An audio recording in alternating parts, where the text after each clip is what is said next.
Assalamu alaikum wa rahmatullah. I hope you all will be fine by the grace of Almighty Allah. So today we will be starting our last chapter of U1 and U2, that is multiples and factors. Multiples and factors. So before going to any exercise, we have only 3 exercises in this chapter. That is, first one is based on prime factorization. कि prime factorization हम 2 method से निकालते हैं. First is factor tree method, second is division method. So first exercise is based on this topic. Then उसके बाद जो आपको 2 exercises है वो एक HCF पे है और दूसरी LCM पे है. तो इससे पहले कि हम एक्सरसाइज पे जाए, हम पहले देखेंगे कुछ टर्म्स लाइक कि अगर इस चैप्टर का नाम मल्टीपल्स एंड फैक्टर्स है तो ये मल्टीपल्स क्या होते हैं और फैक्टर्स क्या होते हैं. तो देखो, मल्टीपल्स में आपको सिंपली याद रखना है जब आपको किसी भी नंबर के मल्टीपल्स देखने हैं. जैसे कि अगर हमें 2 के मल्टीपल्स देखने हैं तो हम देखते हैं कि 2 को जिस भी नंबर से हम मल्टीपल करेंगे ना, राइट फ्रॉम 1, कि हम क्या करते हैं, अगर 2 का आपको टेबल पढ़ना होता है, मल्टीप्लिकेशन टेबल, आप क्या बोलते हो? 2 1 is 2, 2 2s are 4, 2 3s are 6, 2 4s are 8, 2 5s are 10. ठीक है, ऐसे ही देन 2 6s are 12. ठीक है, तो ये क्या है? ये तो मल्टीप्लिकेशन टेबल है 2 का. तो इससे हमें क्या पता चलेगा? जो ये नंबर्स होते हैं ना, जो ये यहां से हमें मिले, इनको ही हम मल्टीपल्स ऑफ 2 बोलते हैं. कि 2 को जिस भी नंबर के साथ हम मल्टीप्लिकेशन करेंगे, जो हमें वो आंसर्स वहां से मिलते हैं मल्टीप्लिकेशन करने के बाद, इस 2 के हमें मल्टीपल्स ढूंढने हैं. तो इसी 2 को अगर हम किसी भी नंबर के साथ मल्टीप्लिकेशन करेंगे, हमें जो यहां पे ये आंसर्स मिलते हैं, जिनको हम प्रोडक्ट भी बोलते हैं और आपको पहले से पता है इनको हम मल्टीपल भी बोलते हैं, मल्टीपल्स. ठीक है, तो यही होते हैं इस 2 के मल्टीपल्स. तो आपको होता है कि first 5 multiples of 2, first 5 multiples of 9. तो 9 के पहले 5 मल्टीपल्स कौन से होंगे? 9 के होंगे. 9 के टेबल में 9 1 is 9, 9 2s are 18, 9 3s are 27, 9 4s are 36, 9 5s are 45. तो ये 9 के पहले 5 मल्टीपल हुए. कि इसके मल्टीप्लिकेशन टेबल में पहले कौन आते हैं, वो इसके पहले मल्टीपल्स हुए. अगर आपको बोला जाएगा third multiple of 6, that means third multiple of 6 हुआ 6 3s are 18. ये हुआ 6 का तीसरा मल्टीपल. ठीक है, तो 6 के टेबल में जो तीसरा मल्टीपल आता है वो 18 है.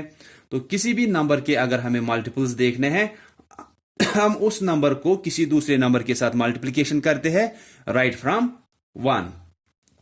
तो हर किसी नंबर का पहला मल्टीपल कौन सा अब आया? पहला मल्टीपल तो उसका खुद ही वो नंबर आता है.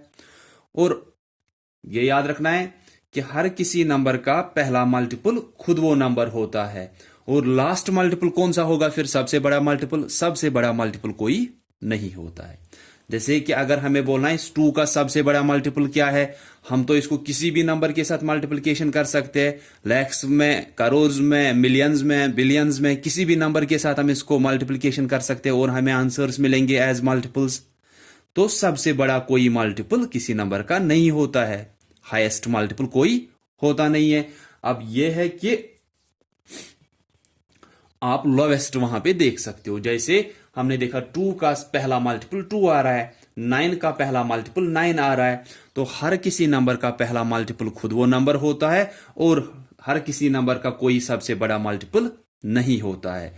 मल्टीपल्स जो आप एक नंबर के ढूंढते हो, ये अनकाउंटेबल होते हैं. अनकाउंटेबल मींस कि जिनको हम काउंट नहीं कर सकते, क्योंकि इस 2 को तो आप किसी भी नंबर के साथ, जैसे मैंने अभी बोला, लैक्स में, करोड़ में, या मिलियंस में, बिलियंस में, ट्रिलियंस में, किसी भी नंबर के साथ हम इसको मल्टीप्लिकेशन कर सकते हैं. तो जो ये मल्टीपल्स एक नंबर के होते हैं, ये अनकाउंटेबल होते हैं, इनको हम काउंट नहीं कर सकते हैं। हम इस नंबर के जब मल्टीपल्स निकाल रहे हैं, हम इसको किसी भी दूसरे बड़े से बड़े नंबर के साथ मल्टीप्लिकेशन कर सकते हैं, हमें इसके वो बड़े से बड़े मल्टीपल्स मिलेंगे। ठीक है, तो मल्टीपल्स सिंपली हम कैसे निकालते हैं कि जिस नंबर के हमें मल्टीपल्स निकालने हैं उसको हम मल्टीप्लिकेशन किसी भी नंबर के साथ करते हैं, लेकिन पहला कौन सा होता है, पहले हम 1 से करते हैं उसको मल्टीप्लिकेशन। ठीक है, अब है फैक्टर्स। फैक्टर्स कौन से होंगे? फैक्टर्स होते हैं जैसे हमें अगर 6 के फैक्टर्स ढूंढने हैं, 6 के फैक्टर्स वो होंगे जिनसे इस 6 को बराबर डिवाइड होगा। 6 के फैक्टर्स वही होंगे जिन नंबर से इस 6 को बराबर डिवाइड होगा। इस 6 को किससे बराबर डिवाइड होता है? इसको तो 1 से डिवाइड होगा बराबर, इसको तो 2 से भी बराबर डिवाइड होता है, इसको तो 3 से भी बराबर डिवाइड होता है, और इसको 6 से बराबर डिवाइड होता है। ठीक है, तो हमने 6 के फैक्टर्स ढूंढने थे, तो 6 के फैक्टर्स वही होंगे जिन नंबर से इस 6 को बराबर डिवाइड होता है। 1 से इस 6 को बराबर डिवाइड होता है, 1 6 is 6। 2 से इस 6 को बराबर डिवाइड होता है, 2 3s are 6। 3 से भी इस 2 को बराबर डिवाइड होता है, 3 2s are 6। 6 से भी इस 6 को बराबर डिवाइड होता है, 6 1 is 6। तो जब भी हमें किसी भी नंबर के फैक्टर्स ढूंढने हैं ना, तो हम ये कैसे ढूंढेंगे? पहला तो यही है कि फैक्टर्स होते क्या है। फैक्टर्स होते हैं कि आपको जिस भी नंबर के फैक्टर्स ढूंढने हैं, जिस नंबर से उस दूसरे नंबर को बराबर डिवाइड होगा, वो इसके फैक्टर्स होते हैं। अब अगर हमें सिंपल में जानना है इस 4 के फैक्टर्स कौन से होंगे, आपको याद रखना है हर किसी नंबर का पहला फैक्टर जो होता है ना, पहला फैक्टर हर किसी नंबर का 1 होता है। ठीक है, हर किसी नंबर का पहला फैक्टर 1 होता है, और हर किसी नंबर का लास्ट फैक्टर खुद वो नंबर होता है। तो किसी भी नंबर का फैक्टर जो होता है वो उससे बड़ा नहीं हो सकता है। मल्टीपल्स का अगर आप देखोगे ना, वो इसका अपोजिट होता है कि हर किसी नंबर का पहला मल्टीपल, अगर हमें 4 के मल्टीपल्स देखने हैं, ठीक है, मल्टीपल्स ऑफ 4, तो इसके टेबल में कौन आएंगे? 4 1 is 4, 4 2s are 8, 4 3s are 12। तो मल्टीपल्स और फैक्टर्स में यहां पे आपको फर्क पता चल सकती है कि अगर हमें 4 के मल्टीपल्स ढूंढने थे, पहला कौन आया? 4। जब हम इसके फैक्टर्स ढूंढ रहे हैं, लास्ट फैक्टर कौन आ रहा है? 4। तो फैक्टर्स एंड मल्टीपल्स में ये फर्क है कि जब हम किसी नंबर के मल्टीपल्स ढूंढते हैं, पहला मल्टीपल खुद होता है, और उससे बड़े फिर बाकी इसके मल्टीपल्स होते हैं। किसी भी नंबर का आप 0 को छोड़ो वहां पे, कि आप 1 से स्टार्ट करो वहां पे, तो किसी भी नंबर के जब आप मल्टीपल्स ढूंढते हो, या तो वो उस नंबर के बराबर या उससे बड़े होते हैं। लेकिन जब आप फैक्टर्स ढूंढोगे ना, हर किसी नंबर के फैक्टर्स जो होते हैं, या तो आप बोलोगे उस नंबर के बराबर या उससे छोटे हो सकते हैं। क्योंकि इस 4 को तो 5 से नहीं डिवाइड होगा कि हम बोलेंगे 5 इसका फैक्टर होगा। 4 को तो कभी 6 से बराबर डिवाइड नहीं होगा। 4 को तो कभी 7 से बराबर डिवाइड नहीं होगा। ठीक है, तो हर किसी नंबर का पहला फैक्टर 1 होता है, हर किसी नंबर का पहला लास्ट फैक्टर खुद वो नंबर होता है। आप फैक्टर्स पे ही ध्यान दोगे, क्योंकि आपको जो है इसमें पहली एक्सरसाइज और फिर इसके बाद जो HCF है वो भी इसी के बेस पे है। फिर हम देखेंगे एलसीएम में हम क्या करेंगे। एलसीएम में मल्टीपल्स का काम आता है, क्योंकि HCF होता है हाईएस्ट कॉमन फैक्टर, एलसीएम हुआ लोवेस्ट कॉमन मल्टीपल, वो हम नेक्स्ट एक्सरसाइज में देखेंगे। फिलहाल आप फैक्टर्स पे यहां पे ध्यान दो ताकि हमें पहली एक्सरसाइज समझ में आए। तो हर किसी नंबर का, जैसे 4 का पहला फैक्टर 1 होगा, 4 का लास्ट फैक्टर 4 ही होगा। अगर हमें 5 के फैक्टर्स ढूंढने हैं, इसका पहला फैक्टर 1 होगा, लास्ट फैक्टर खुद ये 5 होगा। अगर हमें 6 के फैक्टर्स ढूंढने हैं, पहला इसका फैक्टर 1 होगा, लास्ट फैक्टर खुद 6 होगा। क्योंकि खुद से बड़े नंबर से तो किसी भी नंबर को डिवाइड बराबर नहीं होगा। 5 को हाईएस्ट 5 से डिवाइड हो सकता है या उससे छोटे वालों से। 4 को हाईएस्ट 4 से डिवाइड हो सकता है या उससे छोटे वालों से। 6 को हाईएस्ट 6 से डिवाइड हो सकता है या उससे छोटे वालों से। इसीलिए हमें अब याद रखना है कि जब भी हमें फैक्टर्स निकालने हैं, हर किसी नंबर का पहला फैक्टर 1 होता है और लास्ट फैक्टर खुद वो नंबर होता है। 5 का पहला फैक्टर 1, लास्ट फैक्टर 5। 4 का पहला फैक्टर 1, लास्ट फैक्टर 4। 6 का पहला फैक्टर 1, लास्ट फैक्टर 6। अगर 90 का पहला फैक्टर 1, लास्ट फैक्टर 90। ठीक है, तो हर किसी नंबर का पहला फैक्टर 1 होता है और हर किसी नंबर का लास्ट फैक्टर खुद वो नंबर होता है। फिर बाकी कैसे हम ढूंढते हैं, जैसे हमें इस 4 के फैक्टर्स ढूंढने थे, पहला कौन होगा 1, लास्ट कौन होगा 4। अब जो इनके बीच में रह गए, इनके बीच में कौन रह गए, 1 और 4 के बीच में 2 और 3 रह गए ना। 1 अगर पहला है, लास्ट 4 है, इनके बीच में जो नंबर्स अब रहे उनसे आपको देखना होता है क्या इस 4 को बराबर डिवाइड होता है। अगर होता है फिर वो इसके फैक्टर्स होंगे। जैसे 2 और 3 बच गए इस 1 और 4 के बीच में, आपको देखना है जो फर्स्ट फैक्टर और लास्ट फैक्टर है ना, इनके बीच में जो बाकी नंबर्स रह गए उनसे देखना है उस नंबर को बराबर डिवाइड होता है या नहीं होता है। जैसे 2 से तो 4 को बराबर डिवाइड होता है। आप देखोगे साइड में 4 को ऐसे 2 से डिवाइड करोगे, ये हमने डिवीजन तो किया लास्ट चैप्टर में। 2 के टेबल में 4 देखो, 2 2s आर 4, यहां पे 0 रहा रिमाइंडर, दैट मीन्स बराबर डिवाइड हुआ। तो 2 से इसको बराबर डिवाइड हुआ तो 2 इस 4 का क्या है, 2 इस 4 का फैक्टर है। और इसके बाद क्या रह गए, इसके बाद तो 3 रह गए, लेकिन 3 से 4 को बराबर डिवाइड नहीं होता है, तो 4 के फैक्टर सिर्फ ये 3 होंगे। ठीक है, अगर यहां पे हम 5 का देखेंगे, पहला फैक्टर 1, लास्ट फैक्टर 5। अब जो इन दोनों के बीच में रह गए उनसे देखना है इस 5 को डिवाइड होगा बराबर या नहीं होगा। इन दोनों के बीच में कौन कौन है, अब 2 3 4 है ना, वही 3। तो 2 से देखोगे 5 को डिवाइड होता है क्या, नहीं होता है। 3 से देखोगे 5 को डिवाइड होता है क्या, नहीं होता है। फिर से 4 से देखोगे 5 को डिवाइड होता है क्या, बराबर नहीं होता है। ये मतलब ये ऐसे नहीं देखना है, आप किया करो कि 2 से 5 को डिवाइड करना है, 2 2s आर 4, 1 रिमाइंडर रहा।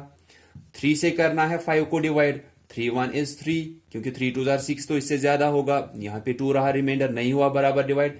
4 से देखना था 5 को, 4 1 इज 4, 4 2s आर 8, वो तो ज्यादा होगा, 4 1 इज 4, ये रहेगा 1 यहां पे फिर से। ठीक है, तो ना तो इस 5 को 2 से डिवाइड हुआ, ना तो 3 से हुआ, ना तो 4 से हुआ। उसके बाद तो हमें देखने नहीं है, दैट मीन्स फैक्टर्स ऑफ 5 सिर्फ 1 और 5 है। ठीक है, अब हम 6 का देखेंगे। फर्स्ट फैक्टर 1 होगा, लास्ट फैक्टर खुद वो नंबर 6। अब इन दोनों के बीच में जो नंबर्स रहे उनसे देखना है इस 6 को डिवाइड होगा या नहीं होगा। अगर 6 को उनमें से किसी से भी बराबर डिवाइड हुआ तो वो इसके फैक्टर्स होंगे। अगर नहीं होगा किसी से भी तो फिर वो इसके फैक्टर्स नहीं होंगे।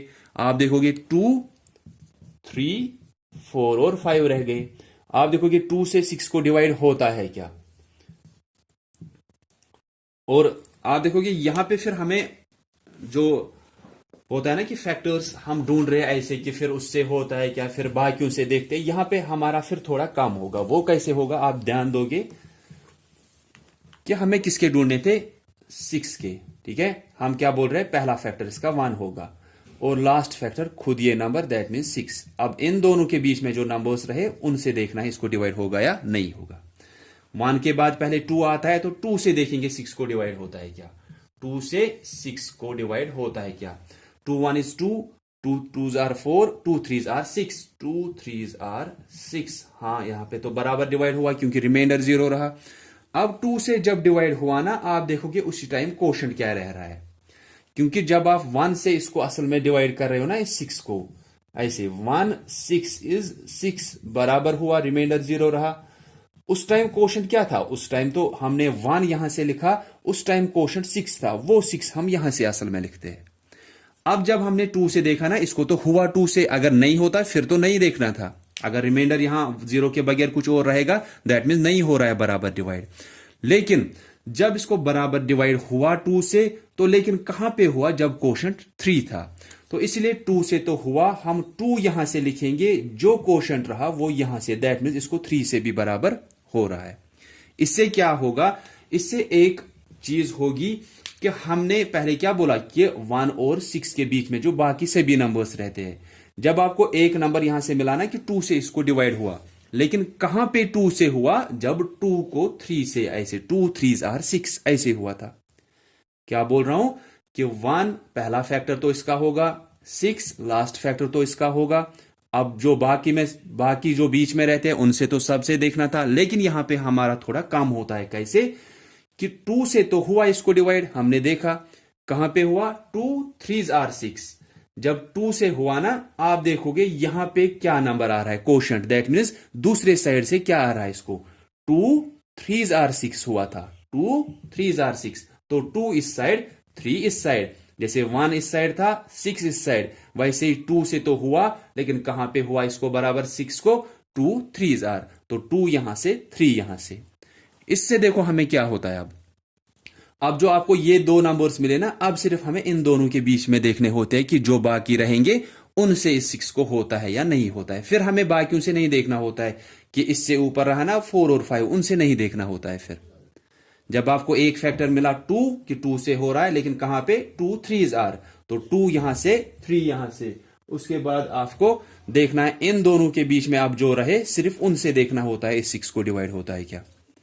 तो 2 और 3 के बीच में तो अब कोई और नंबर है ही नहीं, दैट मीन्स ये इसके फैक्टर्स हुए। तो थोड़ा अब हम इससे बड़ा नंबर देखेंगे, फिर मैं दिखाऊंगा आपको नेक्स्ट। जैसे अगर हमें 10 के फैक्टर्स देखने हैं, तो पहला फैक्टर इसका 1 होगा, लास्ट फैक्टर ये खुद नंबर 10। इसके बाद जो 1 और 10 के बीच में रहते हैं 2 से लेकर 9 तक, उनसे देखना है एक एक करके सब से कि इस 10 को होगा या नहीं होगा। लेकिन जैसे मैंने अभी बोला कि अगर आपको एक फैक्टर यहां से मिलता है, दैट मीन्स आपको यहां से भी दूसरा फैक्टर मिल रहा है। ठीक है, 1 भी इसका फैक्टर है, 10 भी है, 1 पहला है, 10 लास्ट है। अब जब आप 2 से देखोगे, जैसे हम देखेंगे यहां पे 2 को 10 से डिवाइड होता है क्या, 2 5s are 10, रिमाइंडर 0 रहा, दैट मीन्स इस 10 को 2 से बराबर डिवाइड हुआ। लेकिन कहां पे हुआ, जब दूसरे साइड से 5 है, 2 5s are 10, तो आप 2 यहां से लिखोगे और जो 5 जिससे हुआ दूसरे साइड से वो यहां से, 2 से तो डिवाइड हुआ, लेकिन कहां पे 2 5s are 10, 2 यहां से 5 यहां से। अब इससे क्या हुआ हमें कि अब हमें सिर्फ इन दोनों के बीच में देखने जो बाकी रह गए उनसे इस 10 को डिवाइड होता है क्या। अब इन दोनों के बीच में कौन रहे, 3 और 4 रहा, सिर्फ 2 और 5 के बीच में सिर्फ 3 और 4 रहा। ना तो 3 से इस 10 को बराबर डिवाइड होता है, आप देखोगे, ना तो 4 से इस 10 को बराबर डिवाइड होता है, तो सिर्फ 1 2 5 और 10 इसके फैक्टर्स है। ठीक है, तो ऐसे ही आप बाकी नंबर्स के भी निकालोगे। ये मैंने आपको दिखाया कि फैक्टर्स कैसे निकालते हैं। पहला फैक्टर 1 हर किसी नंबर का, लास्ट फैक्टर खुद वो नंबर, फिर उनके बीच में जो बाकी रहते हैं उनसे देखना है कि डिवाइड होता है क्या उसको, अगर होता है फिर वो इसके फैक्टर्स होंगे। जैसे हमने देखा कि 1 इसका पहला फैक्टर होगा और 10 इसका लास्ट फैक्टर होगा, फिर जो बीच में है उनसे तो देखना था, लेकिन जब आपको एक नंबर यहां से मिल रहा है उसी टाइम हमको दूसरा नंबर यहां से भी मिलता है। 2 से इस 10 को देखा कि बराबर डिवाइड होता है क्योंकि रिमाइंडर 0 रहा, लेकिन कैसे होता है, 2 5s are 10, तो उसी टाइम ये 2 यहां से छोटा वाला और ये 5 यहां से। अब सिर्फ हमें देखना होता है इन दोनों के बीच में जो नंबर्स यहां पे रहे उनसे इस 10 को बराबर डिवाइड होता है या नहीं होता है। फिर 5 से ऊपर वाले नहीं देखने होते, ना तो 6 से, ना 7 से, ना 8 से, ना 9 से देखना है। अब 2 और 5 के बीच में सिर्फ 3 और 4 रहे, ना तो 3 से इस 10 को बराबर डिवाइड होता है, दैट मीन्स 3 भी इसका फैक्टर नहीं है, 4 से भी इसको बराबर डिवाइड नहीं होता है, तो वो भी इसका फैक्टर नहीं है। तो 10 के फैक्टर्स कौन है, 1 2 5 एंड 10। ठीक है, तो आप इसी पे प्रैक्टिस करोगे आज, फिर हम कल स्टार्ट करेंगे एक्सरसाइज जो प्राइम फैक्टराइजेशन पे है। कल मैं आपको पहले दिखाऊंगा प्राइम फैक्टराइजेशन में हम कैसे हम निकालते हैं, और वो दोनों मेथड्स हम कल करेंगे, फिर आपको एक्सरसाइज वो आएगी। So that's all for today, thanks all of you for listening carefully. Allah Hafiz.